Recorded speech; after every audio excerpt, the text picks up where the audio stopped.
Good morning, students. Welcome to the first lecture of your physics chapter number 4, motion in a plane. Motion in a plane पढ़ने से पहले we shall revise some concepts of your third chapter, motion in a straight line. है ना. इससे पहले हमने जब उस चैप्टर को स्टार्ट किया था तो we had defined motion in 1 dimension, motion in 2 dimension, motion in 3 dimension. तो मोशन इन 1 डायमेंशन को हमने बोला कि it is a straight line motion, किसी भी एक्सिस में हो सकता है with respect to frame of reference.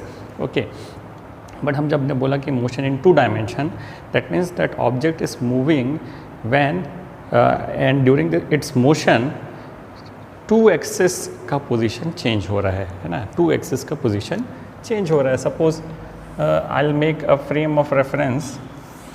Suppose this is x, this is y, and इसके 45 डिग्री 90 डिग्री पे ये z है ना. There are 3 axes. This is the origin. Okay. Now, if an object is moving in a straight line in x axis, this will be called motion in 1 dimension. If the same object is moving parallel to y axis again, this will be called motion in 1 dimension because only y axis is changing here. The position of this body with respect to y axis is changing. Here the position of body with respect to x axis is changing. But if the object is moving like this, तो हर एक point में इसका x axis भी change हो रहा है ना, और y एक्सिस भी चेंज हो रहा है. सपोज यहाँ पे वो पोजीशन उसका था इस ऑब्जेक्ट का, suppose I will say this will be x1 y1 है ना. और नेक्स्ट इंस्टेंट ऑफ टाइम, अगर नेक्स्ट इंस्टेंट ऑफ टाइम में अगर उनका पोजीशन इस ऑब्जेक्ट का यहाँ पे है, again this is x2 y2. So I will say that this body is not moving in दो it looks it's moving in straight line, but with respect to axis it is not moving in a straight line है ना. With respect to axis this है ना. अच्छा, इसका motion ऐसा भी हो सकता है. तो यहाँ पे again the position is with respect to X axis and Y axis is changing continuously, and that's why this motion will be called motion in 2 dimensions. अब इसको प्लेन क्यों बोलते हैं? बिकॉज एक्स एंड वाई अगर ये axis है तो एक प्लेन बनाता है. इस प्लेन में अगर इसका मोशन है तो इसको हम बोलेंगे कि motion in a plane. Example क्या है? एग्जाम्पल जैसे कि suppose I throw a ball to some player standing that side है ना, तो वो कैच करेगा. तो वो मोशन जो होगा, उस बॉल का मोशन, वो क्या होगा? एक प्लेन में होगा, and it will be called as projectile motion. उसको क्या बोलेंगे? प्रोजेक्टाइल मोशन बोलेंगे. यहाँ पे मैं खड़ा हूँ, मैंने एक बॉल, मुझे यहाँ पे दूसरा प्लेयर खड़ा है, मैंने बॉल यहाँ से फेंकी, it will move like this and drop here. ठीक है, यहाँ पे है. सो हर एक पॉइंट पे इसकी वेलोसिटी जो है इट विल बी टेंजेंशियल है ना. वेलोसिटी क्या होगी इसकी?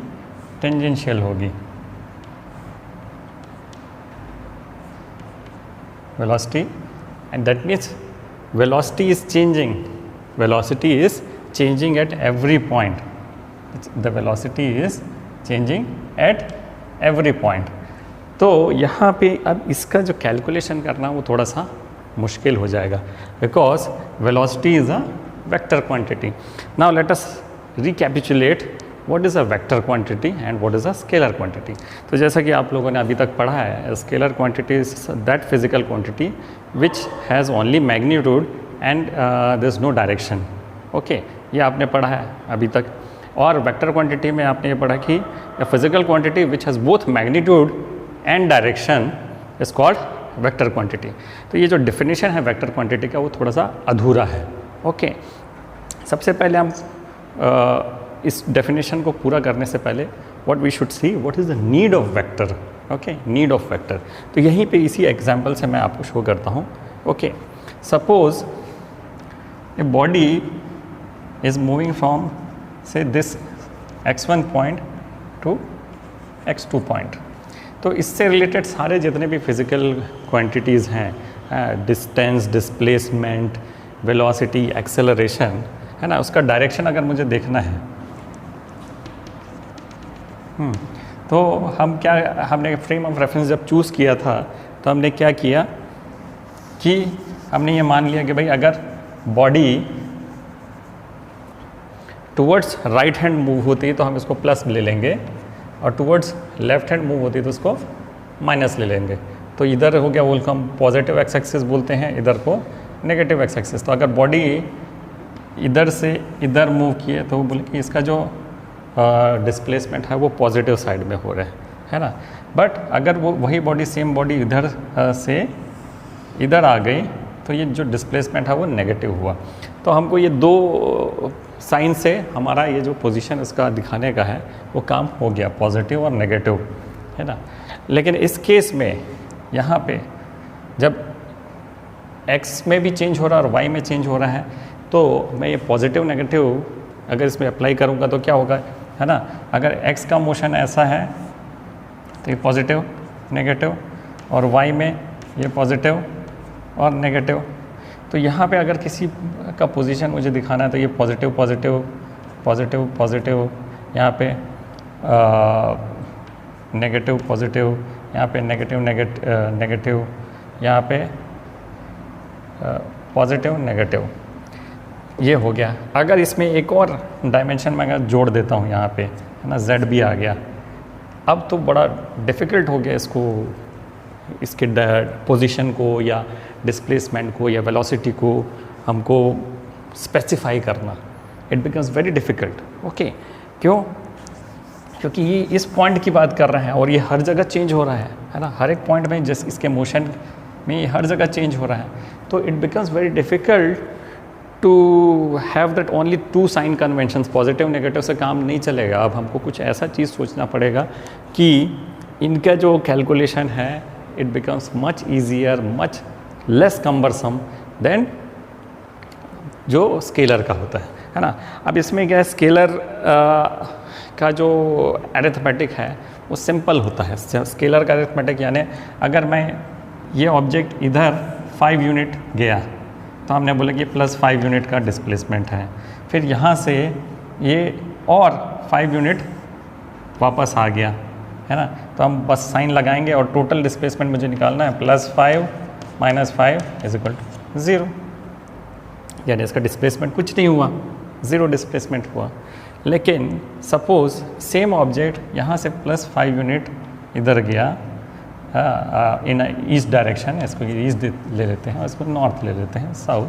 तो +5 यूनिट ईस्ट डायरेक्शन में गया, फिर वो उस +5 यूनिट अगर वो नॉर्थ में चला गया,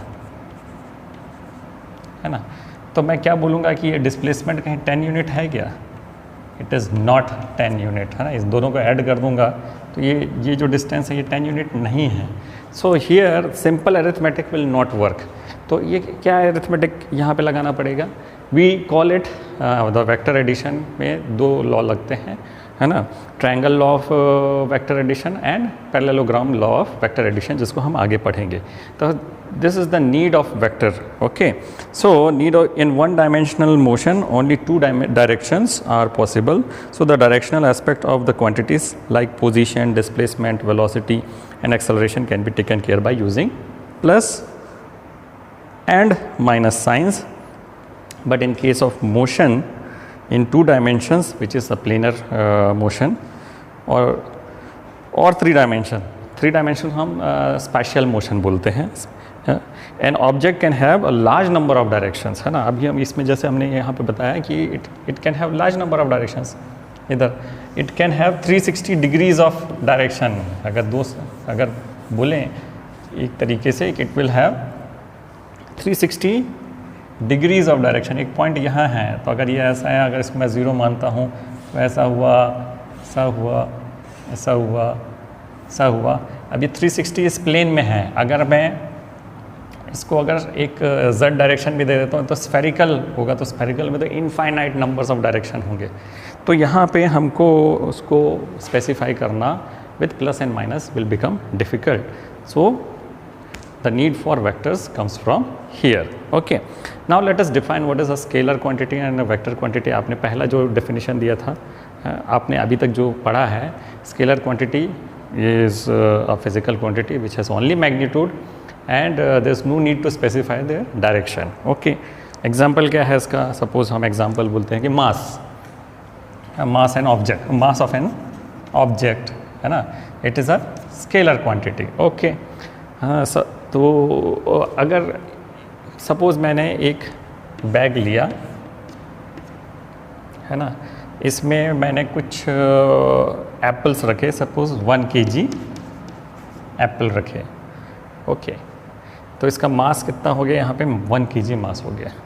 ठीक है, फिर एक और कोई व्यक्ति आया, उसने उसमें बोला कि एक और kg इसमें डाल देते हैं, 1 kg और डाल दिया, तो यहाँ पे प्लस 1 kg. ओके, तो what is the total mass of this, the total mass of apples in this bag will be simple addition किया 2 kg. फिर एक चतुर व्यक्ति आया, उसने वहाँ से 1.5 किलो निकाल लिया, अपने लिए 1.5 किलो निकाल लिया, तो उन्होंने 1.5 kg निकाल लिया. तो अब total mass of apples in this bag is simple, इसको माइनस कर दें तो 0.5 kg रह गया. So scalar arithmetic is very simple, plus minus integers value को लेके कर देंगे तो ये हो गया. तो स्केलर को अगर स्पेसिफाई करना है तो इट हैज़ अ नंबर, इसको कम्प्लीटली स्पेसिफाई करने के लिए it has a numerical value and a unit, appropriate unit to specify this scalar quantity. Okay, simple. अब हम बोलते हैं कि vector, what is a vector quantity? तो आपने अभी तक जो पढ़ा है, vector quantity is that physical quantity which has both magnitude and direction. उसमें एक चीज़ की कमी रह गई थी. The vector quantities are those physical quantities which have 1 magnitude, 2 direction, and third is they follow the vector laws of addition, vector laws of multiplication. They should follow this vector law of addition and multiplication. जो भी है उसका arithmetic vector law के through होगा. अब what is vector law? जैसा हम थोड़ा एक एग्जांपल दिया था, triangle law of addition, parallelogram law of addition. तो ये टॉपिक्स हम आगे पढ़ेंगे, बट यहाँ पे हम सिर्फ सिंपल डेफिनेशन में ये बता सकते हैं कि a physical quantity which has magnitude, direction and that follows vector laws of addition, vector law को follow करते हैं, those quantities only can be called vector quantities. अब इसमें यहाँ पे हम ये तीसरा चीज़ क्यों बोले, क्योंकि there are certain quantities जिसका direction होता है but they are not vectors. For example current है ना, आपने अभी तक पढ़ा है, सपोज एक करंट है, उसमें करंट ऐसा फ्लो हो रही है, एक करंट ऐसे फ्लो हो रही है, एक करंट यहाँ पे फ्लो हो रही है ना. तो ये स्ट्रेट लाइन करंट तो नहीं है. सपोज़ ये I1 है, ये I2 है, ये I3 है, और यहाँ से एक करंट इधर से निकल गई, सपोज़ I4. ओके, तो अभी तक आपने जो पढ़ा है कि भाई इसमें ये तो दिख रहा है वेक्टर के जैसे, क्योंकि इसमें मैग्नीट्यूड भी है और डायरेक्शन भी है ना. सब इस पॉइंट पे आ रहा है और इस पॉइंट से ये जा रहा है ना. तो मैग्नीट्यूड भी है और डायरेक्शन भी है, और इनके बीच में ये एंगल्स भी हैं कुछ, θ1, θ2, θ3. तो मैग्नीट्यूड भी है और डायरेक्शन भी है, तो current should be a vector, yes current should be a vector quantity.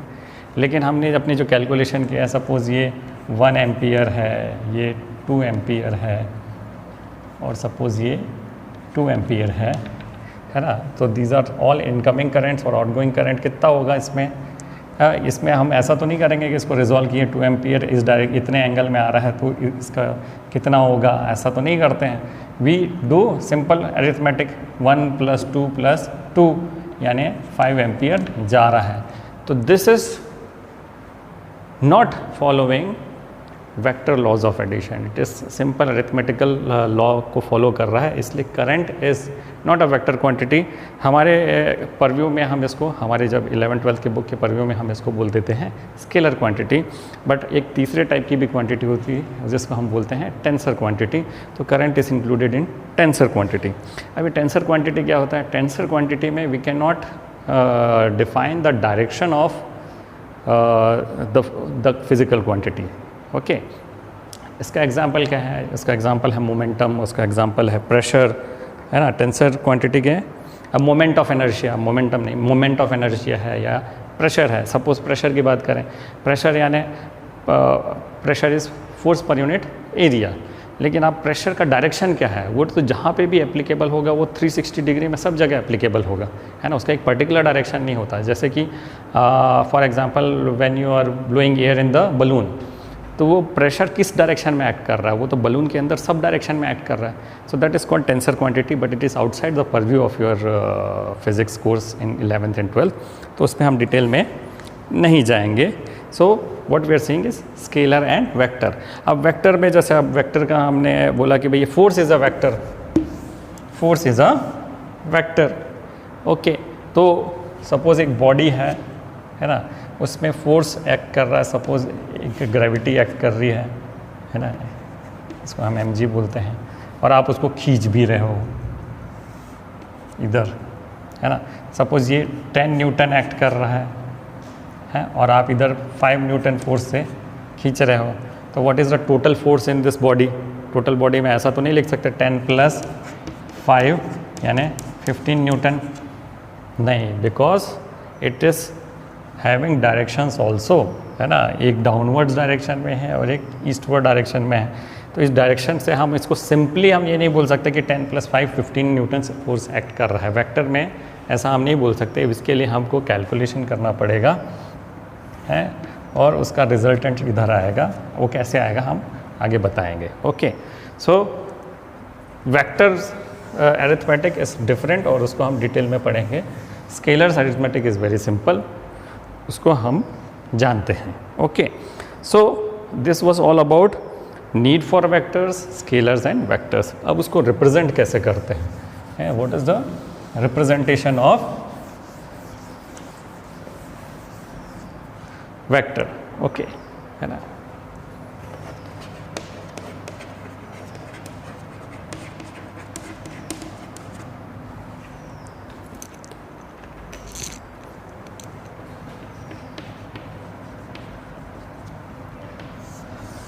हाँ, दो तरीके से रिप्रेजेंट कर सकते हैं, एक तो ग्राफिकली रिप्रेजेंट कर सकते हैं और एक एनालिटिकल में हम अल्फ़ाबेटिकली भी रिप्रेजेंट करते हैं।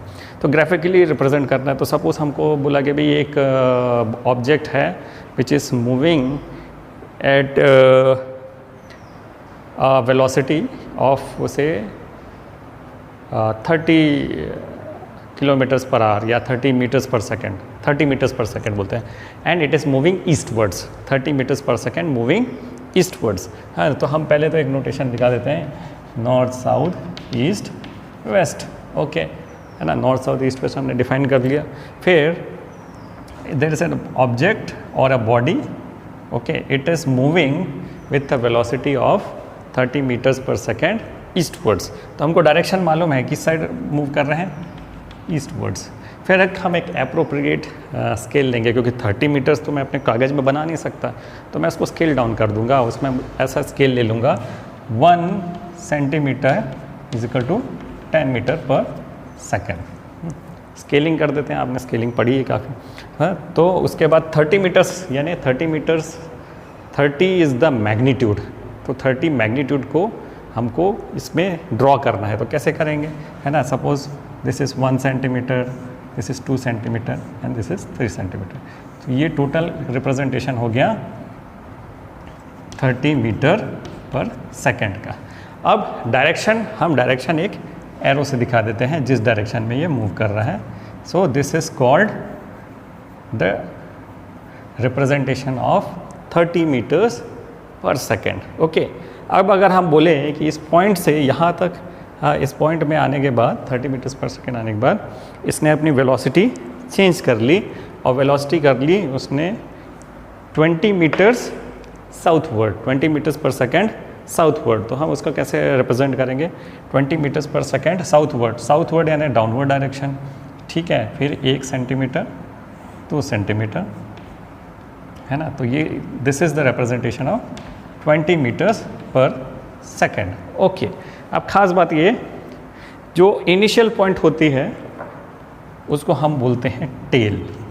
इनिशियल पॉइंट को क्या बोलते हैं, किसी वेक्टर के इनिशियल पॉइंट को बोलते हैं टेल। ओके, और जो फाइनल पॉइंट होता है उसको बोलते हैं हेड, इसको बोलते हैं हेड, टेल हेड, इसको अच्छे से याद रखिएगा, है ना। तो tail shows the initial point and head shows the direction, किस डायरेक्शन में वो जा रहा है, तो final point. And this length of this line is called magnitude, इसका मैग्नीट्यूड क्या होगा, ये लेंथ होगा। ओके, तो हम लोग कभी कभी इसको डिनोट ऐसे कर देते हैं कि ये O है और इसका यहाँ पे एक नाम दे देते हैं, सपोज ये A। ओके, तो OA, ठीक है। अब बुक में उसको जब रिप्रेजेंट करते हैं तो बोल्ड फेस में रिप्रेजेंट करते हैं। सपोज़ अगर ये इसका एक नाम दे दिया मैंने, suppose this is a vector से R, वेक्टर R है, तो बुक में वो वेक्टर नोटेशन के लिए वो क्या ऐसा करेगा कि बोल्ड में बोलेगा, तो इसको आप समझ जाएंगे कि भाई ये वेक्टर है क्योंकि वो बोल्ड में लिखा हुआ है। लेकिन आप अपने कॉपी में बोल्ड में तो नहीं लिख सकते, तो आप क्या करेंगे, इसको कैसे डिनोट करेंगे, either you will denote it by OA, ठीक है, O initial point, A is the final point, OA, या फिर आप उसको एक एरो से ऐसा डिनोट करेंगे, है ना। आप बोल्ड नहीं लिख सकते, तो this is the representation of the vector in alphabets, है ना। अल्फ़ाबेट्स में आप कैसे रिप्रेजेंट कर सकते हैं, ऐसा रिप्रेजेंट कर सकते हैं। ग्राफिकली कैसे रिप्रेजेंट कर सकते हैं, है ना, आप हेड टेल मेथड से उसको रिप्रेजेंट कर सकते हैं। तो this is how a vector quantity is represented. And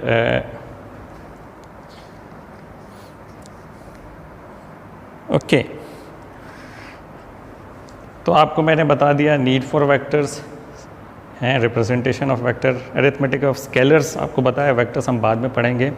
then suppose I say that this value of this R is magnitude is 30 metres per second, ठीक है, 30 मीटर्स पर सेकेंड। तो उसको कैसे डिनोट करूँगा, उसको हम ऐसे डिनोट कर सकते हैं, उसको हम बोलते हैं एब्सोल्यूट वैल्यू। तो वो हम मॉड्यूलस R ऐसा एब्सोल्यूट वैल्यू। तो अब इसमें क्या किया, हम we are only referring its magnitude and not the direction, है ना। तो हम क्या देखते हैं, इसको ऐसे सिंपल एक मॉड्यूलस में आप दिखा देंगे तो वो एब्सोल्यूट वैल्यू होगी, या मॉड्यूलस मॉड R भी बोलते हैं इसको, या सिंपल इसको ऐसा भी दिखा सकते हैं 30 मीटर्स पर सेकेंड। ओके, तो अगर जनरली हम वेलोसिटी को हम अभी तक ऐसा लिख रहे थे कि v is equal to 30 meters per second, but in terms of vectors we have to also show this is v and this should be followed by direction. okay, तो ये पूरा टोटल रिप्रेजेंटेशन हो गया velocity 30 metres per second eastwards, है ना। So the total representation now and this v ऐसा लिखा तो that is the only the magnitude, है ना। इसको हम ऐसे भी लिख सकते हैं। Okay, so these are the representations of vectors. Now let's move to the other topic. There are two particular types of vectors. एक को हम बोलते हैं position vector और दूसरे को बोलते हैं displacement vector. First of all we should discuss position vector. Position, जैसा कि हमने अभी तक इससे पहले पढ़ा था कि position is a specific location of an object at a particular time. Okay, position क्या है, it's a specific location. अब ये लोकेशन किससे मेजर करेंगे, हमने उसके लिए हमने फ्रेम ऑफ रेफरेंस लिया था, है ना, फ्रेम ऑफ रेफरेंस या रेफरेंस पॉइंट, क्योंकि हमको मोशन और रेस्ट आर नॉट एब्सोल्यूट, ये हमने अब पढ़ा है। तो for measuring something we should have a reference point. तो यहाँ पे इस केस में भी हम वेक्टर, अगर हम किसी ऑब्जेक्ट का पोजीशन हम मेजर कर रहे हैं तो we should have a reference point. Suppose this an object and its position is A। अगर मैं इस बोर्ड में ऐसा बना दिया A, तो यहाँ पे मैं क्वांटिफाई नहीं कर पाऊँगा कि ये किधर से ए लिया, क्या मैंने यहाँ से ए लिया है इसका, या इस जगह से ए लिया है, यहाँ से ए लिया है। इसका डिस्टेंस में क्वांटिफाई नहीं कर पा रहा हूँ मैं, कहाँ से, यहाँ से भी लिया है क्या, आई कैन नॉट से कि कहाँ से लिया है। तो इसके लिए हमारे पास में सबसे पहले होना चाहिए एक फ्रेम ऑफ रेफरेंस। तो यहाँ पे मैं अगर कार्टेशियन फॉर्म में एक फ्रेम ऑफ रेफरेंस, यहाँ पे हम 2 डायमेंशनल बात कर रहे हैं, तो हम 2 डायमेंशन का ही कार्टेशियन कोऑर्डिनेट लेते हैं। Suppose I am considering these 2 directions, this is x and this is y।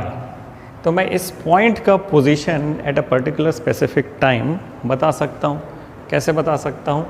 Okay, ये मेरा ओरिजिन है 0 0, यहाँ हम इसको O से ही रिप्रेजेंट करते हैं, दिस इज O।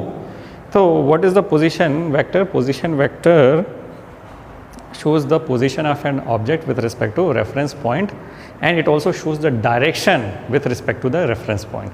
तो मैं क्या करूँगा यहाँ पे इसका पोजीशन वेक्टर निकालने के लिए I'll draw a very simple straight line। Straight line again, अगर स्ट्रेट लाइन में खींचा तो this is the minimum distance from its origin, है ना। ये स्ट्रेट लाइन क्या हुआ? मिनिमम, ये the minimum possible distance from origin हुआ।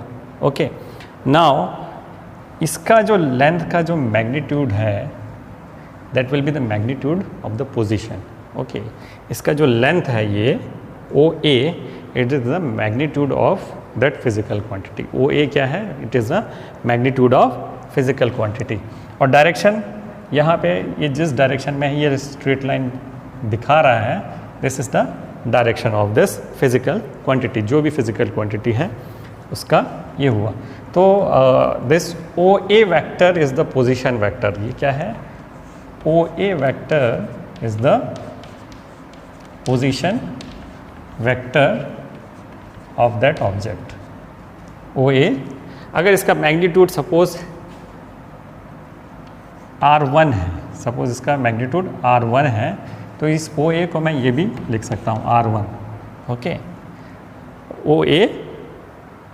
OA vector is the position vector R1। अगर इसका मैग्नीट्यूड R1 है तो मैं ये भी लिख सकता हूँ R1 is the position vector. तो what is the use of position vector? It tells the straight line distance of the object from the origin। It tells the straight line distance of an object from the origin। Straight line distance from the origin। Okay, second, it tells the direction of the object with respect to origin। इस origin के respect में ये किस direction में है ना।